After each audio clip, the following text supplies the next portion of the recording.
Bismillahirrahmanirrahim. Assalamualaikum warahmatullahi wabarakatuh. Alhamdulillah, salatu wassalamu ala rasulillah wa ala alihi wa sahbihi wa man walah. Mabad tulabat talibat MG kelas 9 yang dimuliakan Allah Ta'ala. Kita sampai di bab 2 ya, dengan judul bab berdoa dengan ya Allah ampunilah aku jika engkau menghendaki ya. Doa ini nanti dilarang ya. Bagaimana, apa sebabnya, insya Allah akan kita bahas. Baik, tujuan dari pembelajaran kita yang pertama, murid dapat menerangkan makna istithna dalam doa. Kedua, murid dapat menentukan sebab tentang larangan istithna dalam doa. Ketiga, murid dapat memenuhi syarat-syarat dalam berdoa. Nah, muqaddimah. Istithna ya, istithna itu artinya kalau dalam bahasa secara umum kan biasanya kita dapati dalam kalimat insya Allah ya kan, jika engkau menghendaki ya. Kalimat istithna ini dalam berdoa termasuk perkara yang dilarang, paham? Ya. Yang bisa mengurangi tauhid seorang hamba. Kenapa? Kasih garis bani. Karena meniadakan pengagungan terhadap Allah. Loh, lah kok bisa? Malah kita mengucapkan insya Allah dalam berdoa kok malah dilarang. Nah ini kita lihat. Fis sahihi an Abi Hurairah radhiyallahu anhu anna Rasulullah sallallahu alaihi wasallam qala, dalam sahih ya, Abu Hurairah radhiyallahu taala anhu mengatakan bahwa Rasul sallallahu alaihi wasallam berdoa mengatakan, bersabda, la yaqul ahadukum ya, kurang buka di sini ya. Qala la yaqul ahadukum, janganlah salah seorang dari kalian itu mengucapkan Allahumma gfirli in syi'ta, Allahumma arhamni in syi'ta. Ya Allah, ampunilah aku jika engkau menginginkan. Ya Allah, rahmatilah aku jika engkau menghendaki. Jadi ada kalimat jika engkau menghendakinya. Kalimat ini yang dilarang. Paham? Nah, nanti intinya begitu. Jika ada orang berdoa begitu dilarang oleh Nabi. Tapi hendaknya bagaimana? Liya'zimil mas'alata. Ya. Hendaknya dia liya'zim. Lihat, artinya bersungguh-sungguh dalam meminta dan yakin akan doanya itu dikabulkan. Hendaknya dia serius kalau minta itu. Fa innallaha la mukraha lahu. Kurung tutup. Maaf, atau la fa innallaha la mukriha lahu. Karena sungguh Allah Subhanahu wa taala la mukrih ya. Artinya tidak ada yang memaksa Allah untuk melakukan sesuatu, baik doa ataupun yang lainnya. Nah, dan dalam riwayat Muslim lihat liyu'adzimir ragbata. Hendaknya dia kalau berdoa itu mengagungkan, membesarkan harapannya. Fa innallaha la yata'adzamuhu syai'un a'tahu. Ya, kurung buka ini, kurung tutup ya. Karena sesungguhnya Allah Subhanahu wa taala ya, lihat keterangan yang di bawah. La yata'adzamuhu syai'un a'tahu, artinya tidak ada yang dianggap besar atau sulit oleh Allah taala. Paham ya? Maka hendaknya dia kalau berdoa itu liya'dzimir raghbah, merengek-rengek dalam meminta kebutuhan disertai dengan harapan yang sangat besar. Jadi begini ringkasnya, Allah Subhanahu wa taala itu maha mampu akan segala sesuatu. Ya. Paham? Dan di akhir ini kan tadi di dalam riwayat Muslim disebutkan Allah itu tidak ada yang dianggap besar oleh Allah. Semuanya mudah bagi Allah Subhanahu wa taala. Tidak ada perkara yang dianggap sulit oleh Allah. Ya. Maka kalau kita meminta kepada Allah harus yakin kalau Allah itu mampu memberikan apa yang kita minta, harus yakin kalau Allah itu mampu memberi apa yang kita minta dan menguraikan masalah yang kita hadapi jika memang itu masalahnya. Saya kasih contoh. Ada orang punya hutang 1 miliar. Ini satu contoh ya. Wah, awalnya dia pusing, dia udah bangkrut, hutang 1 miliar. Gimana ini caranya nyaur dan sebagainya.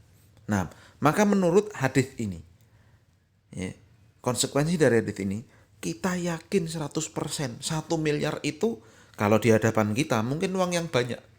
Tetapi 1 miliar itu tidak ada apa-apanya bagi Allah. Sangat mudah sekali. Ya. Wong saya pernah ketemu orang, ya ketemu aja ya.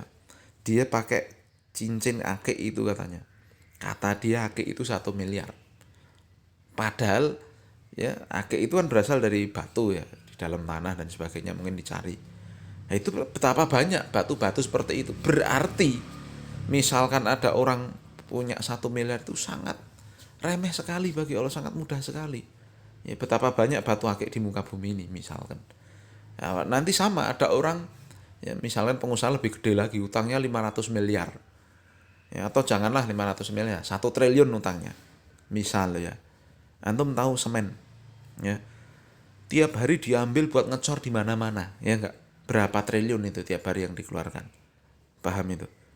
Ya, itu kuasa Allah Subhanahu wa taala ya tiada batasannya dan bagi Allah tiada yang besar, ya. Paham itu? Nah, ya maka kalau berdoa pada Allah itu ya haruslah yakin bahwa Allah itu mampu untuk mengabulkannya, bahwa tiada sesuatu yang mustahil bagi Allah Subhanahu wa taala. Ya, dalam satu hadis Nabi sallallahu alaihi wasallam juga menyebutkan ud'ullaha wa antum muqinuna bil istijabah. Doalah pada Allah dalam keadaan kalian itu yakin kalau Allah itu akan mengabulkan doa kalian. Ya, oleh sebab itulah Allah memerintah kita untuk berdoa kepadanya. Ud'uni astajib lakum. Doalah kepadaku, aku akan memenuhi, kata Allah. Lah kalau Allah tidak akan memenuhi, Allah kesulitan memenuhi, ngapain Allah nyuruh kita berdoa? Paham? Ya, maka dari itu tidak boleh bagi seorang hamba untuk dalam tanda kutip meremehkan Allah. Ya. Lah cara meremehkannya itu bagaimana? Dengan mengucapkan kalimat insyita ini. Ini kan seolah-olah ya seolah-olah kayak kita sama hamba itu, sama perkewuhnya, mau minta tolong, mau apa begitu. Seolah-olah Allah tidak memiliki, atau seolah-olah yang lebih menyedihkan lagi kata para sebagian ulama, seolah-olah kalau kita minta pada Allah itu kekuasaannya Allah berkurang. Kayak tadi misal ada orang minta orang 1 triliun atau 1 miliar atau 500 miliar tadi misal. Seolah-olah kalau Allah memberikan dia kelunasan hutangnya 1 miliar itu seolah-olah kekuasaan Allah berkurang 1 miliar. Tidak sama sekali. Ya. Paham itu? Itulah Tuhan kita Allah Subhanahu wa taala yang maha mampu akan segalanya. Tapi pokok pembelajaran kita yang pertama, larangan dari menggantungkan doa dengan kehendak Allah. Maksudnya pakai kalimat insyita tadi itu. Ya. Rasul melarang dari menggantungkan doa dengan kehendak Allah. Rasul melarang kalau kita berdoa pakai kalimat insyita, jika engkau menghendaki Allah. Dilarang itu, paham? Dan Rasul memerintahkan pada hamba untuk bersungguh-sungguh dalam berdoa dan yakin dengan pengabulan dari Allah Ta'ala. Sebab dilarangnya menggantungkan doa dengan kehendak Allah adalah sebagai berikut. Yang pertama, menggantungkan doa menunjukkan bahwa seakan-akan Allah dipaksa untuk melakukan sesuatu. Padahal Allah Azza wa Jalla tidak ada yang bisa memaksanya, bahkan Allah melakukan apa saja yang Allah kehendaki. Paham ini ya? Menggantungkan doa ya. Nah, maksudnya menggantungkan di sini, menggantungkan doa pakai kalimat jika Allah menghendaki, pakai kalimat insyita. Itu seolah-olah Allah terpaksa memenuhinya, kan begitu. Ya, padahal tidak ada satupun yang bisa memaksa Allah. Paham? Kedua, bahwa menggantungkan doa dirasakan bahwa perkara yang diminta itu merupakan perkara yang sangat besar bagi Allah.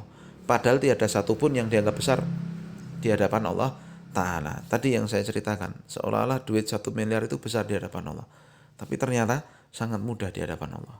Sangat ringan, sangat kecil. Ya. Nah, ketiga, menggantungkan doa dirasakan bahwa seakan-akan hamba tersebut tidak butuh Allah. Padahal seorang hamba pasti butuh Allah selamanya. Ya. Nah, paham?